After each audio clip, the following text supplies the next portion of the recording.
the teabagging is all over, except for the cleanup. And that will be my last intentional double entendre on this one, at least until the end of the segment. Our number 2 story tonight, the sad reality behind the corporate-sponsored tea parties.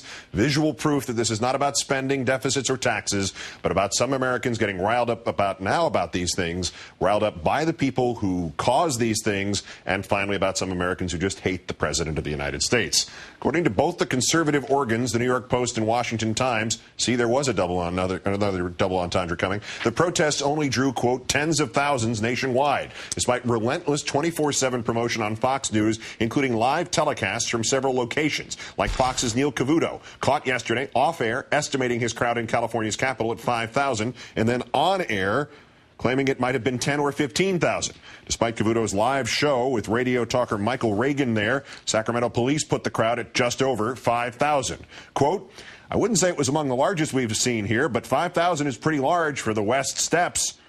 And then there were the protest messages, seething with hate. Cavuto calling that hate bipartisan, quote, they hate Republicans who waste money, they hate Democrats who waste money. That claim put to the test in Pensacola when an unemployed blogger named Jeff accepted an invitation to speak to Florida. Thank you very much. I want to start also by honoring the service of our veterans, our current service members, our Gold Star parents. Thank you so much for what all you've done for this country. I also want to say a little history lesson here. Back in 2000, there was a budget surplus in the country. And during the next 8 years, it was destroyed by the profligate spending of the Bush administration. And so here we are today in a situation where we ask you this: cheer if you make less than $250,000 a year. Just cheer. Your taxes are going to be cut under the current budget. Congratulations. I was laid off in September because my employer had to make budget cuts. That was before the election, okay? So let's remember that if you're going to argue about lower taxes and less spending, to place the blame where the blame belongs, and that's squarely in the hands of the Republican Congress until 2010 and the Bush administration. Congratulations, Pensacola teabaggers. You got spunk. And despite the hatred on display, few of you actually violated the penal code, but teabagging is now petered out. Tain't what it used to be. And when you co-opt the next holiday, 4th of July, try to adopt a holiday food that does not invite double entendres like, you know, Franks and beans. On a more serious note, we're now joined by actor and activist Janine Garofalo. Good to see you. Thank you. You know, there is nothing more interesting than seeing a bunch of racists become confused and angry at a speech they're not quite certain what he's saying. It sounds right to them, and then it doesn't make sense, which... Let's be very honest about what this is about. It's not about bashing Democrats. It's not about taxes. They have no idea what the Boston Tea Party was about. That's right. They don't know their history at all. This is about hating a black man in the White House. This is racism straight up. That is nothing but a bunch of tea-bagging rednecks. And there is no way around that. And, you know, you can tell these type of right-wingers anything and they'll believe it except the truth.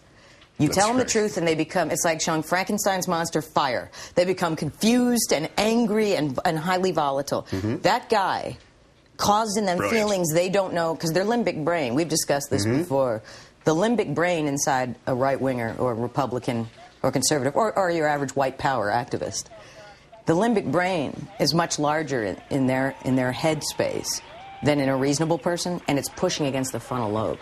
So their synapses are misfiring. Is Bernie Goldberg listening? Yes. Yeah, because Bernie might not have heard this when I said this the first time. So, Bernie, this is for you. It is a neurological problem that we're dealing with. Well, what do you do about it, though? I mean, our friend in Pensacola there, who played them like a $3 fiddle, and led them right down the garden path with nothing but facts, and then they went, "Wait a minute, that doesn't sound like Rush Limbaugh." Right. If you can't get them to make that last leap to what are we all doing here? Howard Johnson is wrong. You know, how do you break through that? I don't think you do for most of them. This is it's almost pathological or elevated to a philosophy or a lifestyle. Yeah. And again, this is about racism. It could be any issue, any port in a storm. These guys hate that a black guy is in the White House. But they immigrant bash. They pretend it's taxes and tea bags. And like I said, most of them couldn't probably tell you thing one about taxation without representation, the Boston Tea Party, the British imperialism, whatever the history lesson has to be.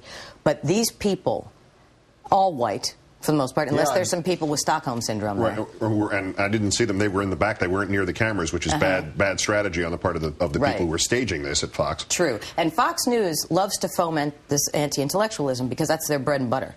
If you have a cerebral electorate, Fox News goes down the toilet, you know, very, very fast. But it is sick and sad to see Neil Cavuto doing that. But they've been doing this for years. That's why Roger Ailes and Rupert Murdoch started this venture, is to disinform and to coarsen and dumb down a certain segment of the electorate. But what is really... I didn't know there were so many racists left. I didn't know that. You know, because as I said, the Republican hyphen, the conservative movement has now crystallized into the white power movement. Is that not a bad long-term political strategy? Because even though your point is, you know, terrifying that there are that many racists left, the flip side of it is there aren't that many racists left. They're the minority. I mean, literally tens of people showed up to this thing across the country. But if you spear your television network or your political party towards a bunch of guys who are just looking for a reason to yell at the black president, eventually you will marginalize yourself out of business, won't you? Or at least there's no shortage. Here's what the right wing has there's no shortage of the natural resources of ignorance, apathy, hate, fear. As long as those things are in the collective conscious and unconscious, the Republicans will have some votes. Fox News will have some viewers. But what else have they got? If they didn't do that, who's going to watch? You know what I mean? They have tackled that elusive clam. I said clam. You know, the clam demo. The 18 to 35 clam demo. Clan with a K demo. But, you know, who else is Fox talking to? I mean, what is it? Urban, older white guys. Yeah. And the girlfriend, and, you know, the women who suffer from Stockholm Syndrome again. There's a lot of Stockholm Syndrome is what I'm saying, ultimately. What else you want? What else you got? What do you want to know? What happens if somebody who's at one of these things hurts somebody? Oh, that is an unfortunate byproduct since the dawn of time of a volatile group like this, of the limbic brain. Violence, unfortunately, may or may not ensue. It's like I said, the Republican Party now depends upon immigrant bashing and hating the black guy in the White House. Will people act on that? It's not new. But, you know, Fox doesn't mind fomenting it. Michelle Bachmann doesn't mind fomenting it. Glenn Beck doesn't mind fomenting it. Lou Dobbs, oh, man, he sure doesn't mind. But this is their... What have they got if they don't have this? You know what I mean? It's like an identity politics of the worst kind. They'd have peace in our time. If is Bernie still listening? Bernie doesn't listen. Bernie G? Bernie listened for about 2 minutes last week. And that was it. That was his he doesn't watch your show? No. I meant in general. That was his year's contribution to the actual political I was hoping I could move up the rung from 5 to at least 3.